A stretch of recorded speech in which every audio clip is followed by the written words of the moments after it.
नमस्कार, शाम के 7 बजने वाले हैं। मैं हूं आपके साथ शिरीन और हम दिन भर की जरूरी खबरों के लिए लेकर आए हैं जी सुपर 30। जी सुपर 30 यानी कि दिन भर की सारी खबरें नहीं होंगी बल्कि जरूरी खबरें होंगी। यहां आपको एक ही खबर बार बार नहीं दिखाई जाएगी, लेकिन सबसे तेज और सबसे ताजा खबर की संपूर्ण गारंटी जरूर मिलेगी। साथ ही विश्वसनीयता की भी गारंटी रहेगी। तो अगले 20 मिनट आप जी न्यूज के साथ रहिए, देश और दुनिया की बड़ी और महत्वपूर्ण खबरें देखिए। सुशांत केस में आज प्रवर्तन निदेशालय ने अभिनेत्री रिया चक्रवर्ती के पिता इंद्रजीत चक्रवर्ती से पूछताछ की। अभिनेता सुशांत सिंह राजपूत की मौत के मामले में सीबीआई की एफआईआर में इंद्रजीत चक्रवर्ती भी रिया के साथ आरोपी है। इससे पहले आज रिया के भाई शोविक चक्रवर्ती से भी सीबीआई ने पूछताछ की। साथ ही सीबीआई ने पूर्व अकाउंटेंट रजत मेवाती, सुशांत के दोस्त सिद्धार्थ पिठानी और कुक नीरज सिंह और केशव से भी पूछताछ की है। आज सुशांत सिंह राजपूत के पिता के वकील ने आरोप लगाया कि रिया चक्रवर्ती ने हार्ड डिस्क से डेटा डिलीट करवाए।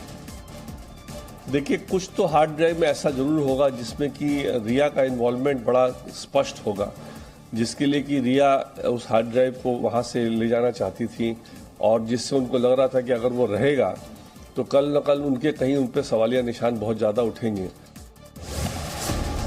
अभिनेता सुशांत सिंह राजपूत के पिता के सिंह ने अभिनेत्री रिया चक्रवर्ती पर एक गंभीर आरोप लगाया है।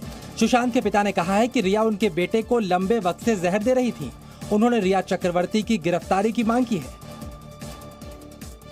रिया मेरे बेटे सुशांत को लंबे समय से जहर पिलाया करती थी। वो इसकी हत्यारी है। जांच एजेंसी को चाहिए कि रिया को और उसके सहयोगी को अविलंब गिरफ्तार करें और उसे सजा दिलाएं। सुशांत सिंह राजपूत के एक पूर्व स्टाफ ने जी न्यूज को एक्सक्लूसिव बताया है कि रिया चक्रवर्ती ने सुशांत को ड्रग दिया था। रिया का आने के बाद ड्रग्स दिलवाया गया हो या पार्टी में उनको आदत लगाई गई हो, ऐसा भी हो सकता, लेकिन जब तक अकेले थे तब तक ऐसा कभी ड्रग्स नहीं लिए। इस बीच सुशांत सिंह राजपूत के पिता के वकील विकास सिंह ने इस केस की आरोपी रिया चक्रवर्ती के मीडिया में दिए जा रहे इंटरव्यू पर सवाल उठाए हैं। आप एक अक्यूज्ड को, नामजदा अक्यूज्ड को आप इंटरव्यू इस तरह से ले रहे हैं जैसे कि कोई वो सेलिब्रिटी आपके सामने बैठा हो और आप उससे क्वेश्चन ऐसे पूछ रहे हैं जैसा लगता है कि आपने उनके लिए बना करके क्वेश्चन, टेलर मेड क्वेश्चन उनके लिए बना के दिया है। आतंकी दाऊद इब्राहिम पर जी न्यूज वर्ल्ड एक्सक्लूसिव के बाद पाकिस्तान की खुफिया एजेंसी आईएसआई हरकत में आ गई है। उसने दाऊद इब्राहिम से कहा है कि वो घर से बाहर नहीं निकले। साथ ही दाऊद के कराची वाले घर की सुरक्षा भी बढ़ा दी गई है। भारत का मोस्ट वांटेड दाऊद इब्राहिम अपने और महविश हयात के रिश्तों के खुलासे से काफी परेशान है। पाकिस्तान की सभी एजेंसियों के पास अपनी सुरक्षा को लेकर गुहार वो लगा चुका है। आज पाकिस्तान के अखबारों में भी दाऊद और महविश हयात को लेकर जी न्यूज के खुलासे की खबर सुर्खियां बनी है। जी न्यूज ने महविश हयात के संबंध दाऊद से होने का खुलासा किया, जिस पर पहली बार महविश हयात ने अपनी चुप्पी तोड़ी। ट्वीट कर पाकिस्तानी अभिनेत्री ने इन आरोपों का जवाब दिया। कहा कि मेरे खिलाफ जो गलत आरोप लगाए जा रहे हैं, मैं उन बयानों को महत्व नहीं देना चाहती, और कहा कि कश्मीर पर ज्यादतियों और बॉलीवुड के पाखंडी रवैयों को उठाती रहूंगी। मुझे पता है वो ऐसा क्यों कर रहे हैं।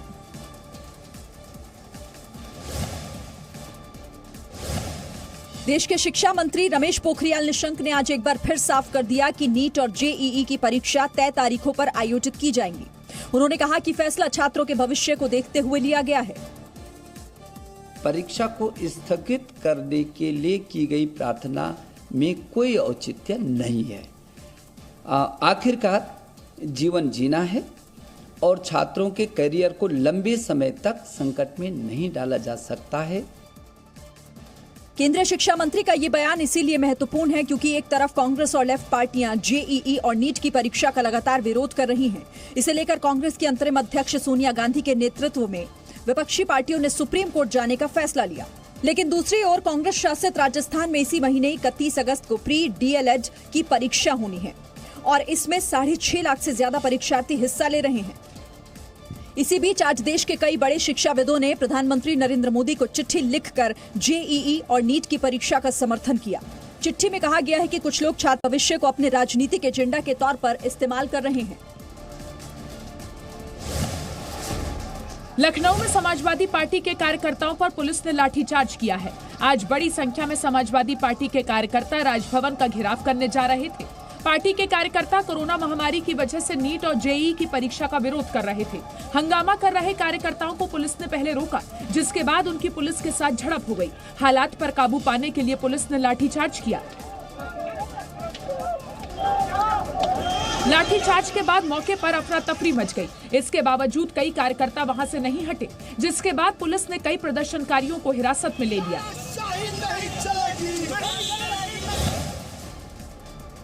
विदेश मंत्री एस जयशंकर ने कहा है कि चीन के साथ सीमा विवाद का समाधान सभी समझौतों और सहमतियों का सम्मान करते हुए ही निकाला जाना चाहिए। विदेश मंत्री ने इस मुद्दे पर भारत का रुख स्पष्ट किया है। एस जयशंकर ने इस समय लद्दाख के हालातों को 1962 के संघर्ष के बाद सबसे गंभीर बताया। विदेश मंत्री ने डोकलाम समेत चीन के साथ सीमा पर तनाव की घटनाओं का भी जिक्र किया और कहा कि भारत को अपनी सीमाओं की सुरक्षा के लिए जो कुछ करना होगा वो करेगा। विदेश मंत्री ने कहा कि भारत ने चीन के पक्ष को स्पष्ट रूप से बता दिया है कि सीमा पर शांति हमारे संबंधों का आधार है।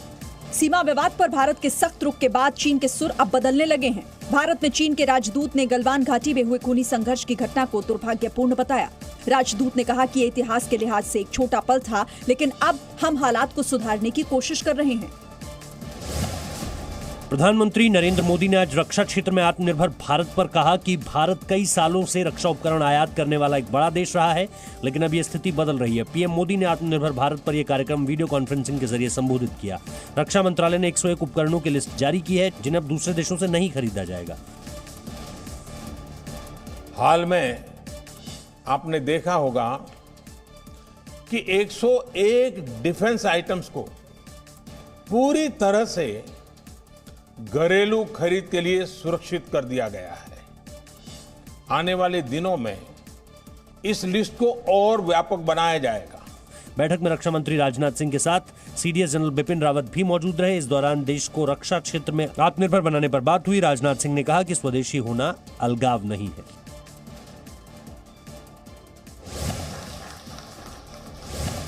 रक्षा मंत्री राजनाथ सिंह ने आज नेशनल कैडेट कोर यानी एनसीसी कैडेट्स के लिए एक मोबाइल ऐप लॉन्च किया।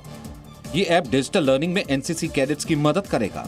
ऐप एनसीसी कैडेट्स को पाठ्यक्रम, प्रशिक्षण वीडियो सहित प्रशिक्षण से जुड़ी सभी सामग्री मुहैया कराएगा। साथ ही सवाल पूछने के लिए विकल्प को शामिल करने के लिए ऐप को इंटरैक्टिव बनाया गया है।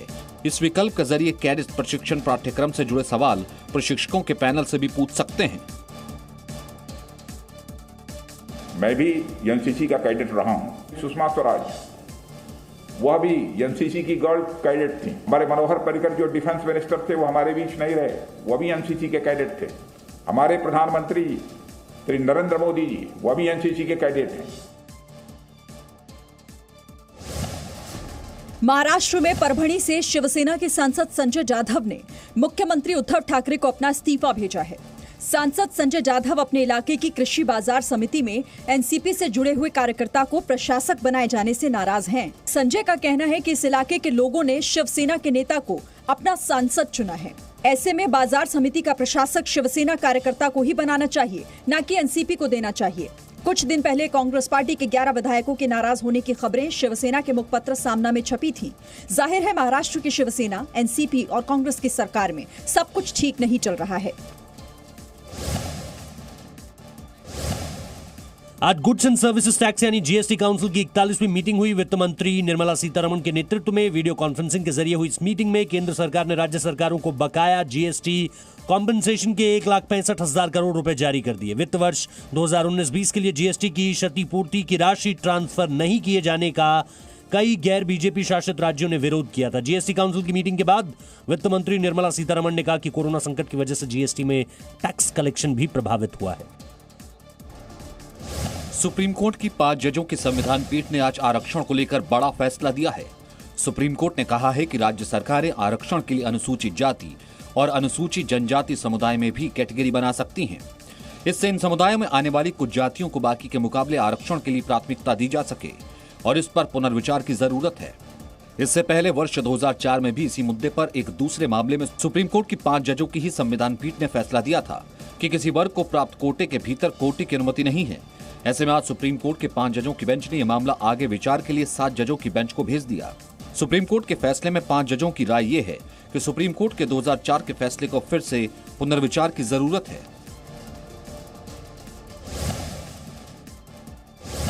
सुप्रीम कोर्ट की आपराधिक अवमानना के दोषी ठहराए जाने के खिलाफ भगोड़े कारोबारी विजय माल्या की ओर से दायर पुनर्विचार याचिका पर फैसला सर्वोच्च अदालत ने सुरक्षित रख लिया है। दरअसल विजय माल्या ने सुप्रीम कोर्ट के आदेश का उल्लंघन करते हुए अपने बच्चों को $40 लाख यानी कि करीब 280 करोड़ रुपए ट्रांसफर किए थे, जिस पर सुप्रीम कोर्ट ने विजय माल्या को अदालत की अवमानना का दोषी ठहराया था। 2017 में सुप्रीम कोर्ट ने फैसला भारतीय स्टेट बैंक के नेतृत्व वाले बैंकों के समूह की याचिका पर दिया था।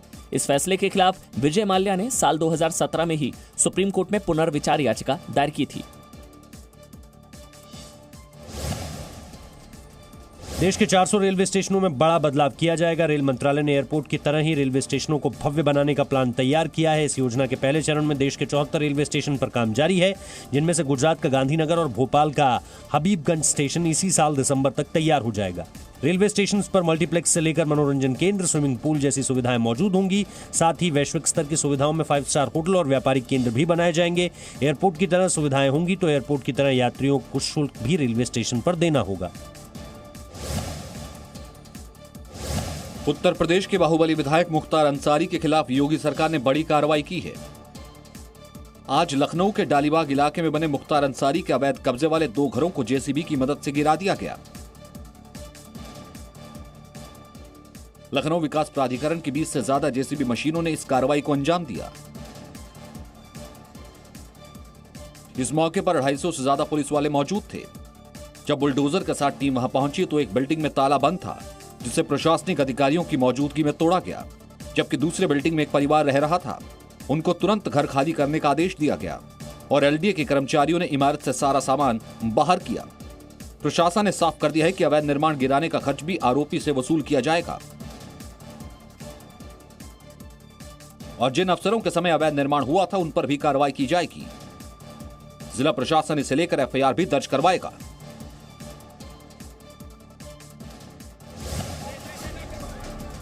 उत्तर प्रदेश के फिरोजाबाद जिले में जमीन को लेकर विवाद हुआ। 2 पक्षों के बीच हुआ ये विवाद हिंसक हो गया। बीच बचाव करने गई पुलिस पर भीड़ ने हमला कर दिया। ईंट पत्थर बरसाए गए। ये हंगामा घंटों तक चला। बचाव में फिरोजाबाद पुलिस के दरोगा ने सरकारी रिवॉल्वर निकाल ली और हालात पर काबू पाने की कोशिश की। भीड़ के पीछे रिवॉल्वर लेकर भागते दरोगा का वीडियो सोशल मीडिया पर वायरल हो गया है। उत्तर प्रदेश के लखीमपुर खीरी में छात्रा से रेप और हत्या के मामले पर मुख्यमंत्री योगी आदित्यनाथ ने कड़ी कार्रवाई का निर्देश दिया है। मुख्यमंत्री ने आरोपियों के खिलाफ राष्ट्रीय सुरक्षा कानून यानी NSA के तहत कार्रवाई करने को कहा है। साथ ही आरोपी को जल्द सजा दिलाने के लिए केस फास्ट ट्रैक कोर्ट में चलेगा। मुख्यमंत्री योगी आदित्यनाथ ने पीड़ित परिवार के प्रति संवेदना जताते हुए 5 लाख रुपए की आर्थिक मदद देने का भी ऐलान किया। लखीमपुर में 25 अगस्त को 18 साल की छात्रा के रेप के बाद हत्या कर दी गई। छात्रा इंटरमीडिएट से एडमिशन के लिए ऑनलाइन फॉर्म भरने के लिए पास के कस्बे के साइबर कैफे गई थी। उत्तर प्रदेश के मुख्यमंत्री योगी आदित्यनाथ ने आज गोंडा में कोविड अस्पताल का उद्घाटन किया। इस मौके पर योगी आदित्यनाथ ने कहा कि उत्तर प्रदेश में कोरोना संक्रमण से निपटने के लिए टेस्ट लगातार बढ़ रहे हैं। उन्होंने लोगों को भी कोरोना को लेकर गंभीर होने और किसी तरह की लापरवाही न बरतने की सलाह दी। स्वाभाविक रूप से मृत्यु की दर काफी बढ़ सकती है और अगर वह लापरवाही वहां पर होती है तो फिर हमारी सभी प्रकार की स्वास्थ्य की सुविधाएं धरी की धरी रह सकती हैं। सुप्रीम कोर्ट ने आज एक याचिका पर सुनवाई करते हुए मुहर्रम का जुलूस निकालने की इजाजत देने से इनकार कर दिया। कोर्ट ने कहा कि अगर हम इसकी इजाजत देंगे तो देश में अराजकता फैलेगी और फिर एक समुदाय विशेष को कोरोना फैलाने के नाम पर निशाना बनाया जाएगा और यह सुप्रीम कोर्ट नहीं चाहेगा। सुप्रीम कोर्ट ने कहा कि वो ऐसा कोई आदेश नहीं देंगे जिससे लोगों के स्वास्थ्य को किसी भी तरह का खतरा हो। उत्तर प्रदेश सरकार ने राज्य में लॉकडाउन को जरूरी बताए जाने के इलाहाबाद हाईकोर्ट के सुझाव पर विचार करने की बात कही है। यूपी सरकार के प्रवक्ता और कैबिनेट मंत्री सिद्धार्थनाथ सिंह ने कहा कि हाईकोर्ट के सुझाव को सीधे तौर पर नजरअंदाज नहीं किया जा सकता है।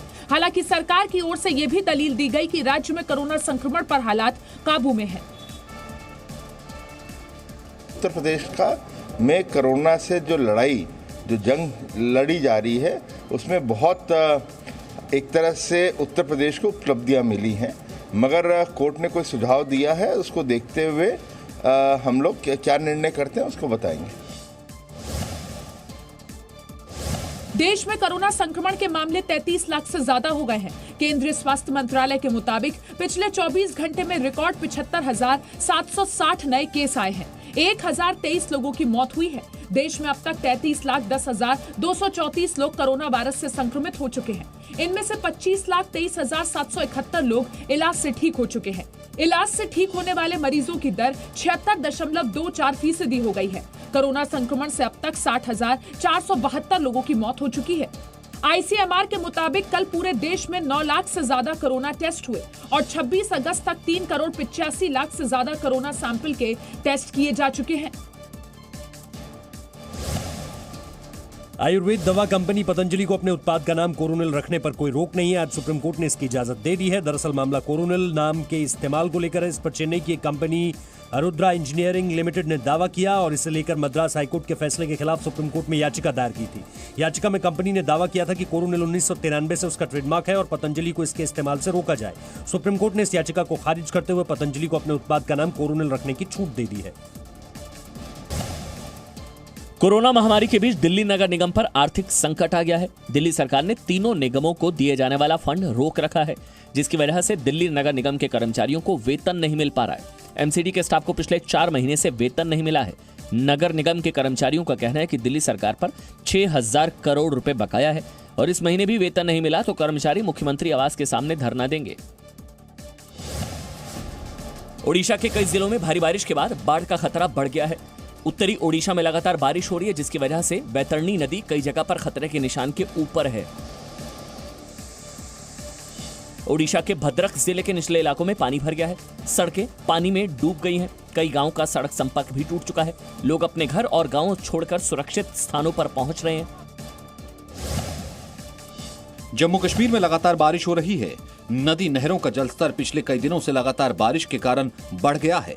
जम्मू में बहने वाली तवी नदी उफान पर है। आसपास के इलाकों में बाढ़ का खतरा बढ़ गया है। पिछले कई दिनों से हो रही बारिश में जम्मू कश्मीर के कई पुल ढह गए हैं और लिंक रोड बुरी तरह प्रभावित है।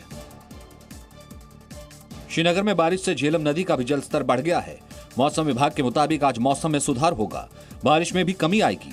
इसके साथ ही भारी बारिश और लैंडस्लाइड की वजह से जम्मू श्रीनगर नेशनल हाईवे भी बंद कर दिया गया है। वहीं जम्मू में नगरोटा के पास हाईवे पर बड़ी संख्या में ट्रक फंस गए हैं, जिसकी वजह से लोगों को काफी परेशानी हुई है। जम्मू कश्मीर के नौशेरा में नदी की तेज धारा में फंसे युवक को बचाया गया। युवक के फंसे होने की सूचना मिलते ही बचाने के लिए वायुसेना का हेलीकॉप्टर मदद के लिए पहुंचा। कई घंटों के बाद युवक को बचाया जा सका।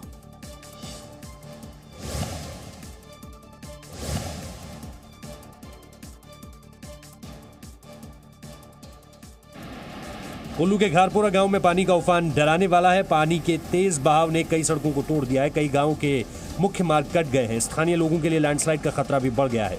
तेज बारिश के बाद सड़कों पर पहाड़ों से गिरी मिट्टी और गाद जमा हो गई, जिससे स्थानीय लोगों को रास्ता पार करने में काफी परेशानी हुई। मौसम विभाग ने उत्तर प्रदेश में भारी बारिश की संभावना जताई है। आने वाले 4 दिनों में उत्तराखंड, उत्तर प्रदेश, दिल्ली, हरियाणा, राजस्थान में तेज बारिश हो सकती है। मौसम विभाग के मुताबिक उत्तराखंड में आज और कल ऑरेंज अलर्ट, जबकि 29 और 30 अगस्त के लिए येलो अलर्ट जारी किया गया है।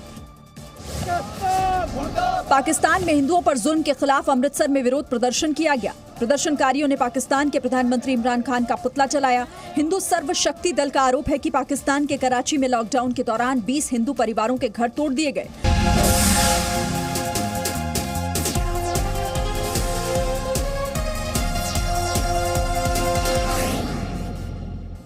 Presenting B News app, available on Google Play and App Store. Download it now.